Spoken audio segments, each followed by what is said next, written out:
My name is Laura. I'm a mother of two and married to a good man named Eric, who's always been steady when life isn't. We live in a modest home 2 hours from where I grew up. I visit my parents, Dennis and Marlene, regularly. Or at least I used to. Things with them have always been particular. Growing up, my parents weren't exactly affectionate. They were practical, measured, and formal. The kind of people who praised silence more than effort. Love was something shown in perfectly ironed shirts or neatly packed lunches, not in words or hugs. Still, I didn't know any different, so I assumed that was normal. Now as an adult, I try to stay in touch, calling once a week, visiting every other month with my children, Thomas and Grace. The visits are polite, civil. My mother keeps the conversation to safe topics: weather, vegetables in the garden, what the neighbors are up to. My father mostly reads the paper and asks how my husband's job is going. Not mine, never mine. Eric says it always feels like we're visiting acquaintances. And I get it. He's never really been embraced by them. They're not rude, just indifferent, in a quiet, unsettling way. They don't ask about the kids' birthdays until after they've passed. My mom once gave Thomas a book that had another child's name written on the first page. Obviously a re-gift. She laughed and said, "Well, a book's a book, isn't it?" Then there's Ryan, my younger brother. He's the opposite of me, charming, spontaneous, a bit dramatic. He lives closer to them, so I assume they see each other more often. When they talk about him, their faces light up in a way I've never quite been able to understand. "Ryan's planning something big," my father said the last time I visited. When I asked what it was, he just shrugged, smiling like it was a delightful secret. I don't think they mean to compare us. At least, I try not to think that. But there's this quiet undercurrent whenever we're all in the same room. I notice how my mother refills Ryan's coffee without asking, but lets Eric walk to the kitchen himself. How they laugh just a little louder at his stories. How they sit a little closer to his kids on the couch. But I've never said anything. I don't believe in stirring the pot. Besides, maybe I'm imagining it. Maybe I'm sensitive. I've told myself that 1,000 times. It wasn't until this past December, just after Thanksgiving, that something happened. Something small. But something I haven't been able to forget. It happened during the first weekend of December. I had called my mother and asked if we could come by that Saturday afternoon, just for a short visit before things got busy with Christmas preparations. She hesitated, then told me they were having some people over, but we could come for a bit if we didn't mind. That should have been my first clue. When we pulled up to the house, it was clear some people meant Ryan's entire family. His car and Vanessa's SUV were both in the driveway. Laughter spilled out from the open front door. I looked at Eric, who gave me a small shrug. Inside, the house looked festive. Garland on the banisters, a cinnamon-scented candle flickering on the mantel, the beginnings of a Christmas tree in the corner. And there they all were, my parents, Ryan, Vanessa, and their 3 kids, gathered around the dining table with hot cider in hand. "Laura," my mother said, smiling too widely. "Oh, you brought the children. How lovely. Do come in." No one stood to greet us. Ryan gave us a quick nod and continued his story about a skiing trip they had just returned from, some luxurious chalet in Colorado. Vanessa was wearing a cream sweater and perfectly styled hair, laughing as she showed my mother photos from the trip on her phone. I stood there for a second too long before ushering Thomas and Grace inside. Eric hung our coats without a word. My children hovered near the edge of the room. They're not loud kids. They're thoughtful, observant. They knew instantly this wasn't their space. My father gave Thomas a distracted, "Hey there," without looking up from a newspaper, while Grace didn't get so much as a glance. Meanwhile, Ryan's youngest had climbed into our dad's lap with a cookie, and my mother was fussing over Vanessa's coat, calling her my elegant girl. I had to blink twice.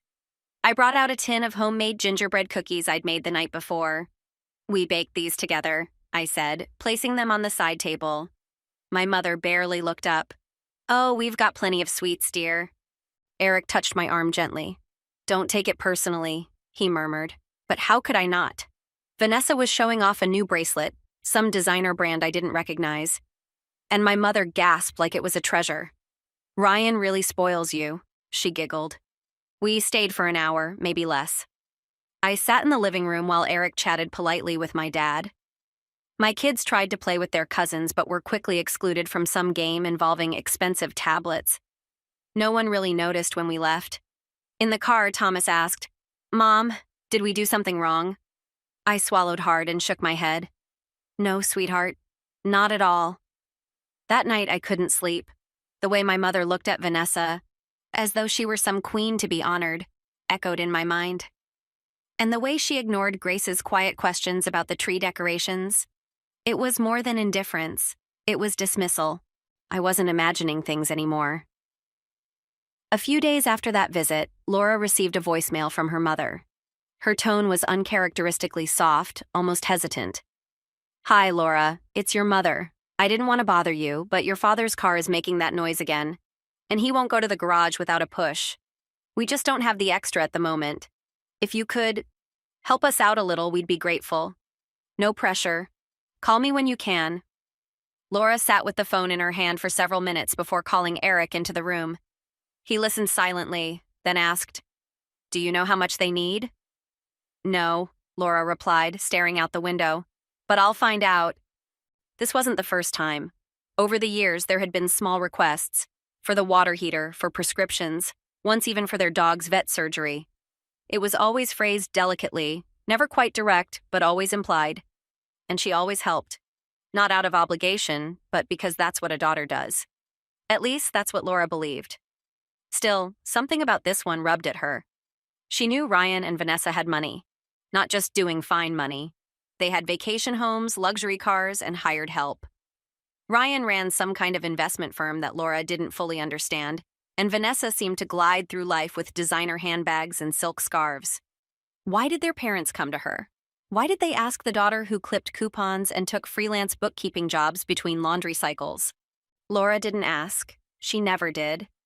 Instead, she quietly transferred $1,500 to her father's account and sent her mother a message. "Hope this helps. Let me know if you need anything else." The reply came quickly. "You're a blessing, Laura, truly. Thank you, sweetheart." It was the first time her mother had called her sweetheart in years. That one word thawed something inside her. Maybe things were changing. Maybe that visit and those cold glances had meant nothing after all. Maybe they were just distracted. Maybe the holidays were stressing them out and she'd taken it too personally. It was only early December. Christmas plans hadn't been formally discussed yet, but she was sure, absolutely certain, that they would be invited. There was always enough food, always room, and after this, after helping again, her parents would surely want the whole family together.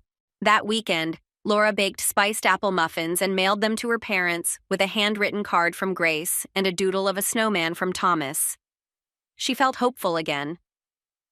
Later that night, she looked over the budget, adjusting a few grocery categories to make up for the unexpected transfer.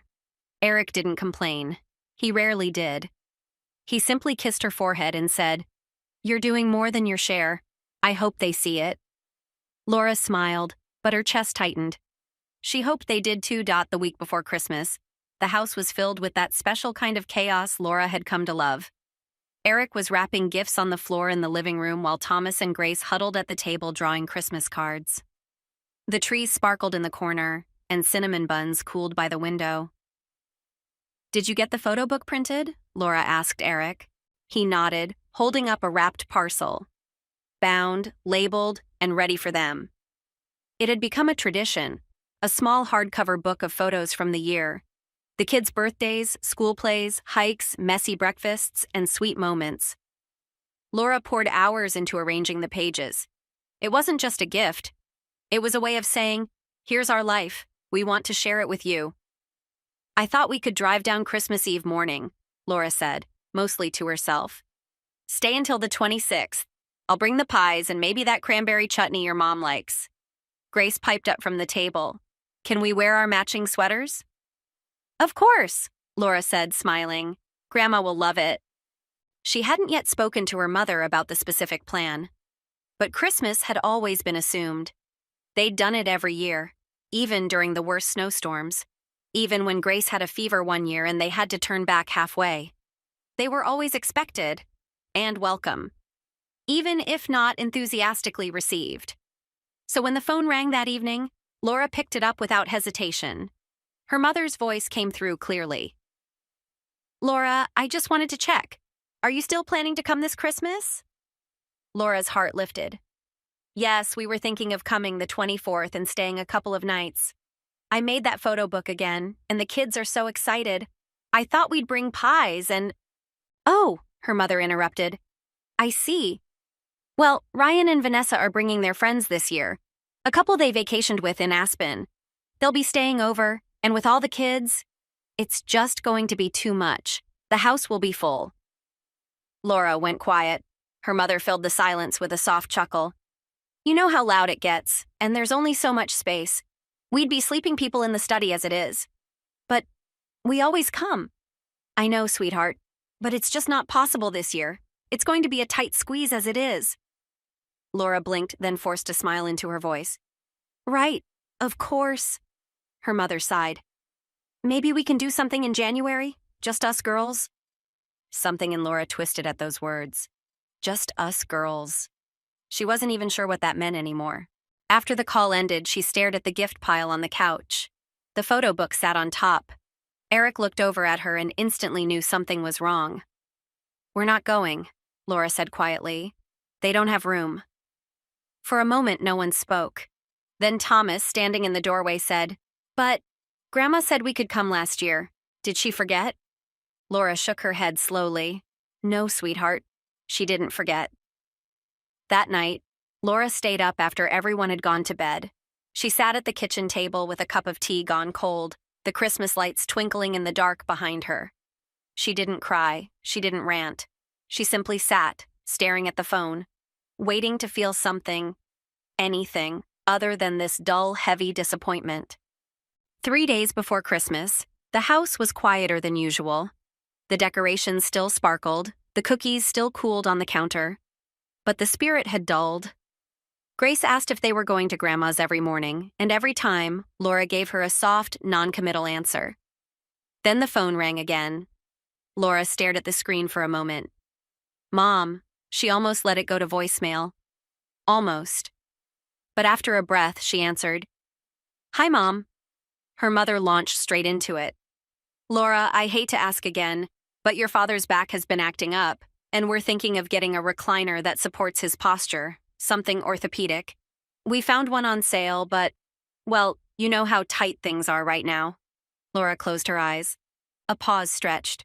Then she said quietly, You mean you want me to pay for it? Her mother hesitated. Only if you're able, sweetheart. You know we wouldn't ask if it weren't important. Laura pressed her fingers into her temple. I gave you money for the car 2 weeks ago. I know, and we're grateful. No, you're not.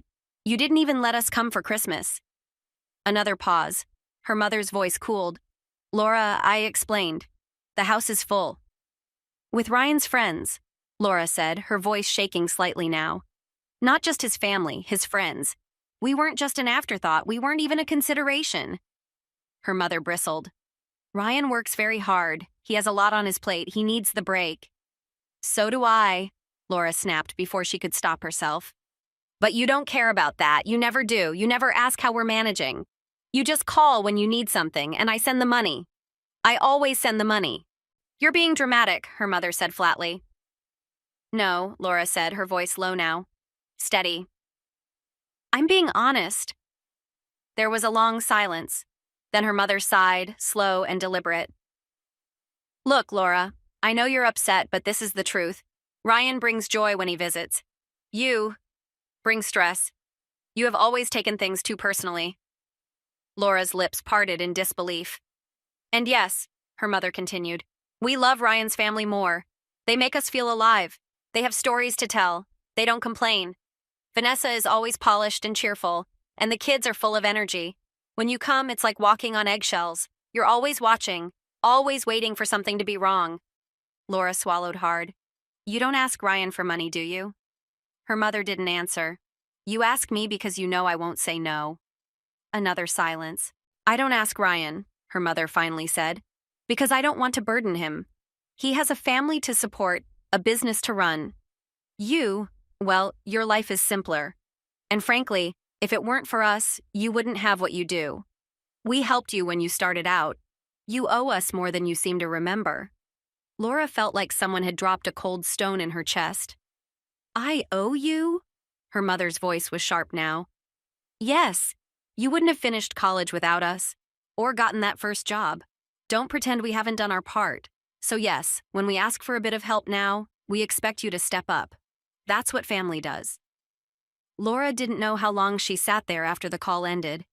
Her tea had gone cold again. The lights blinked lazily on the tree. Eric came into the room and froze when he saw her face. Laura? She shook her head. She said, they love Ryan's family more, and that I owe them for everything I have. Eric didn't speak. He didn't need to. Laura stood and picked up the envelope with the photo book inside. She walked it over to the fireplace. For a moment, she hesitated. Then, slowly, she opened the cover, looked at the smiling faces inside, her children, her husband, and tossed it into the flames.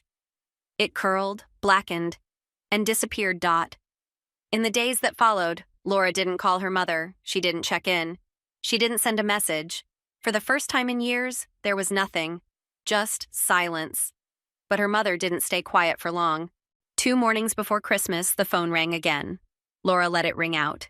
A minute later, it rang again, and again. By the 3rd call, she turned the phone face down on the table. The 4th time she answered, more out of weariness than interest. Her mother's voice came through, falsely chipper.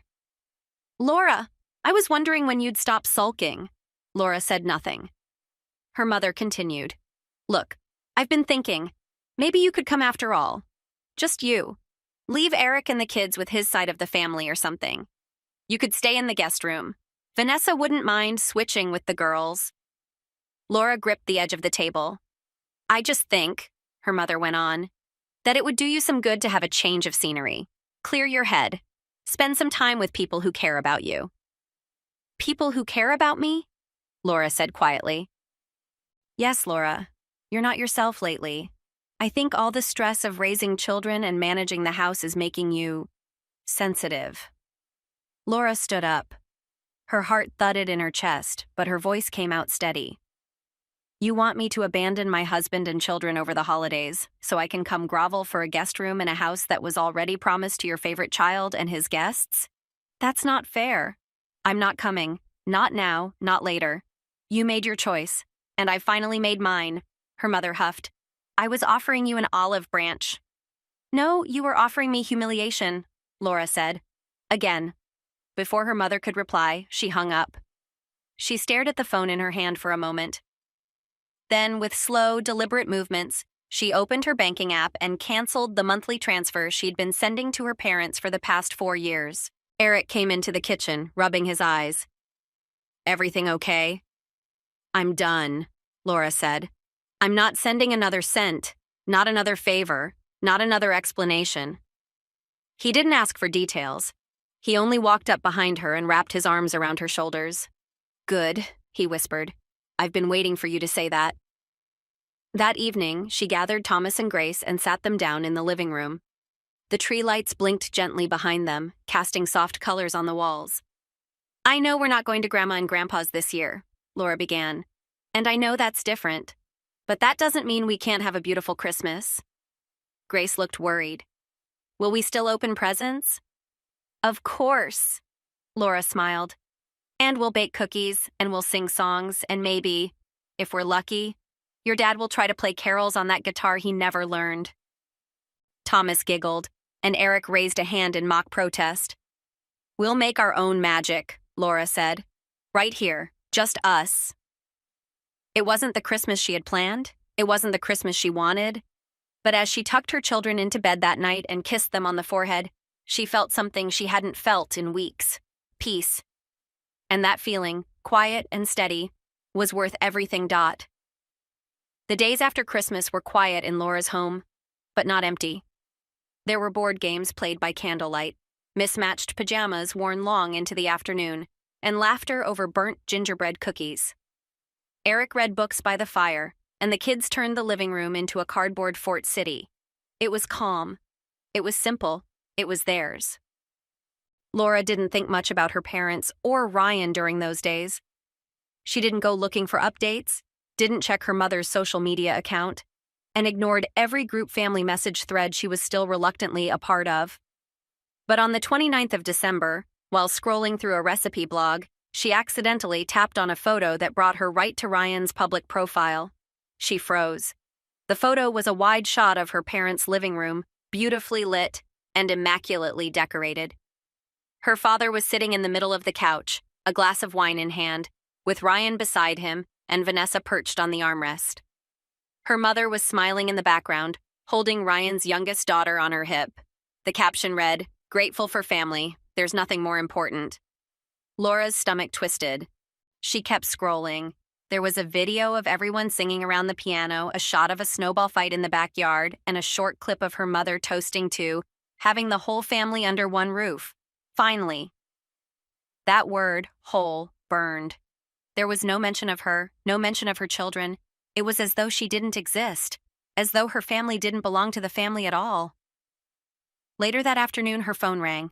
She didn't recognize the number at first, but when she picked up, Ryan's voice came through, light, casual.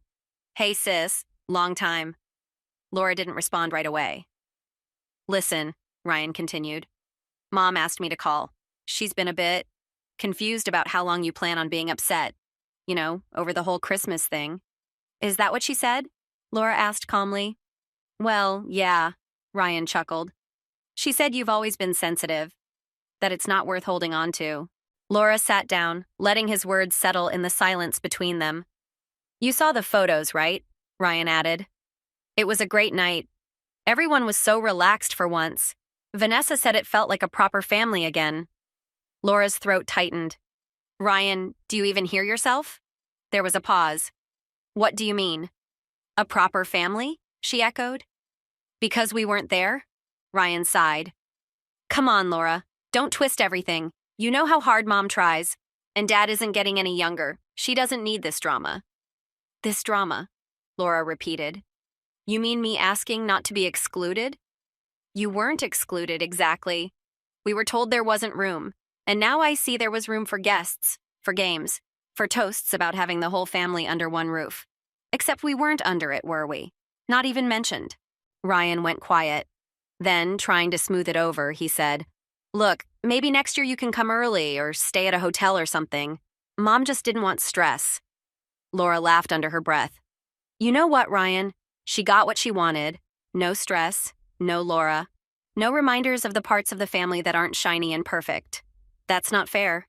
"No, what's not fair," Laura cut in, "is that I spent years helping them quietly while you went skiing.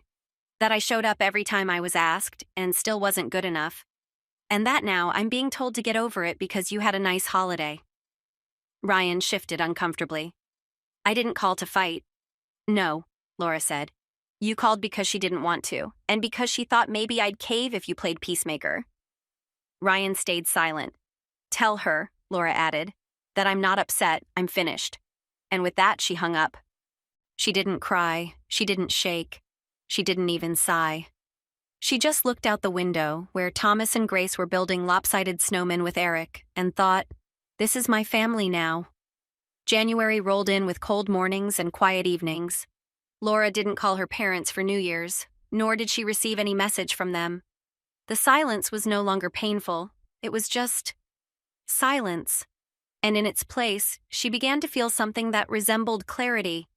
But not everyone stayed silent. It started with a message from her Aunt Carol, her mother's older sister. A simple text. "Your mother says you've been distant. She's heartbroken. Family matters, Laura." A few days later, her cousin Linda called just to chat. Within 10 minutes, the conversation circled to the same point. "You know, your mom did everything she could. Maybe it's time to let it go. Life's short." Laura listened politely, then changed the subject. It was clear what was happening. Her parents weren't calling directly. They were using others as messengers. Subtle manipulation disguised as concern. Pushing just enough guilt to make Laura question herself, but not enough for them to have to say the words out loud. Then came the letter. Handwritten. No return address. Neat, almost clinical script. It was her mother's. "We don't understand why you're choosing to estrange yourself from your family. We've given you everything. You have a roof over your head today because of us.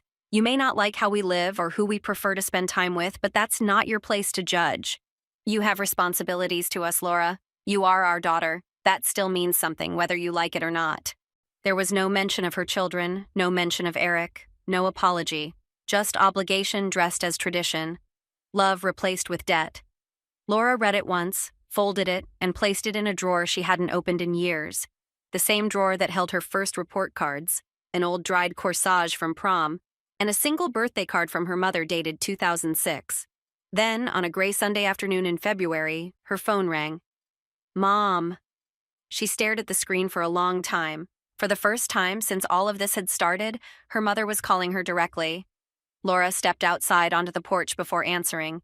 Hello. Her mother's voice was cold, but restrained. Well, it's been a while. Yes, Laura said calmly. It has. You didn't call for New Year's. No, I didn't. You didn't reply to my letter. I received it, Laura replied, her voice steady.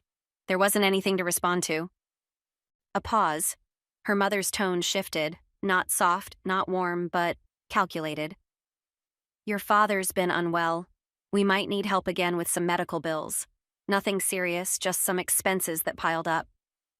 Laura closed her eyes. There's also been a bit of confusion in the family, her mother continued. People are asking what happened to you, why you've turned on us. I haven't turned on anyone, Laura said. I've just stopped pretending things are fine. Her mother exhaled slowly. You've always been dramatic. No, Laura said, her voice firmer now. I've always been quiet. That's different. There was silence on the line. Her mother tried again. You're our daughter. You owe us at least a conversation. I'm giving you one now, Laura said. But I'm not giving you money, not anymore. And I'm not giving you parts of myself in exchange for being tolerated. That's how you see it? It's how it's always been. I just didn't want to see it before. Her mother scoffed faintly. And what do you want now? Laura looked out at her children playing in the snow, Eric laughing beside them. I want peace, and I want my children to grow up never having to wonder if they're enough. Her mother didn't reply. The silence said more than words. I hope Dad gets better, Laura added.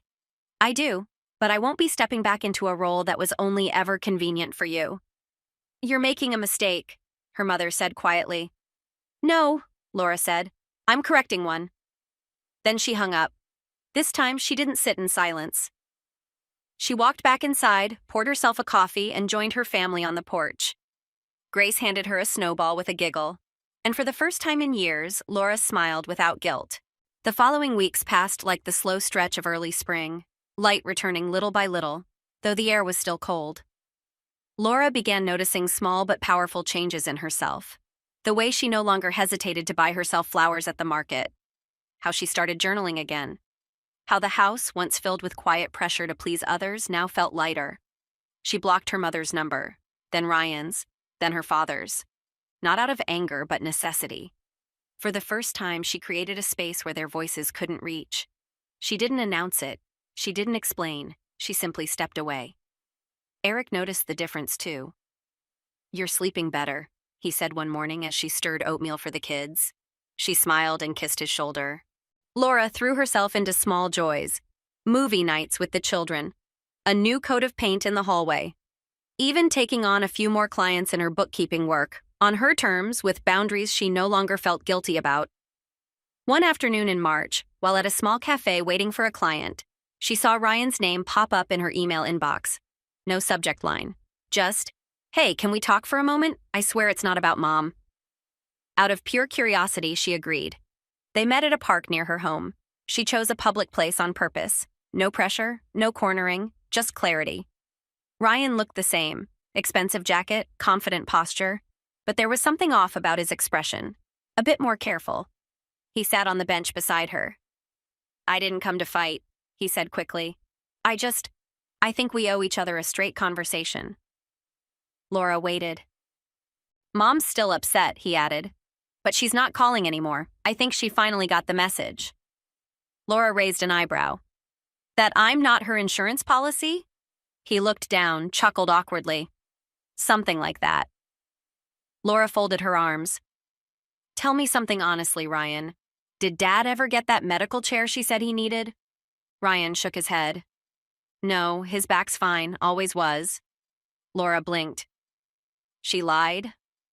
I don't know if it was a lie or a guilt tactic, but yeah. He's walking fine, still driving, still playing cards every Thursday. No mention of pain. A quiet settled between them. And have you given them money lately? She asked. Ryan looked away. No, I haven't.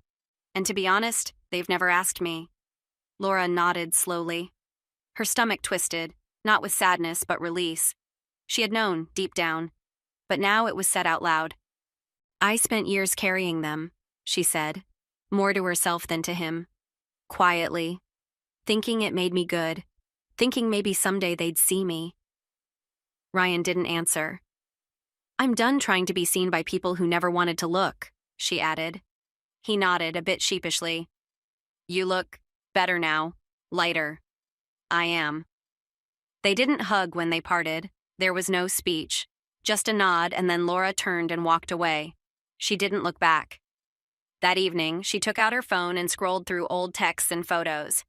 Not with pain, but with a quiet sense of finality. She deleted her parents' thread entirely, then Ryan's. Then she opened a new message and sent it to Eric. Let's plan something special for Easter. Just us. Our real family. Later, as she tucked the children into bed, Grace whispered, I liked Christmas at home. Can we do it like that again? Laura brushed her daughter's hair behind her ear. Yes, sweetheart. From now on, it's going to be just like that. Every holiday, every time. She turned off the light and stood in the hallway for a moment, letting the silence settle in around her. Not empty this time, but full. Full of the life she had chosen, the peace she had claimed, and the love she had always deserved.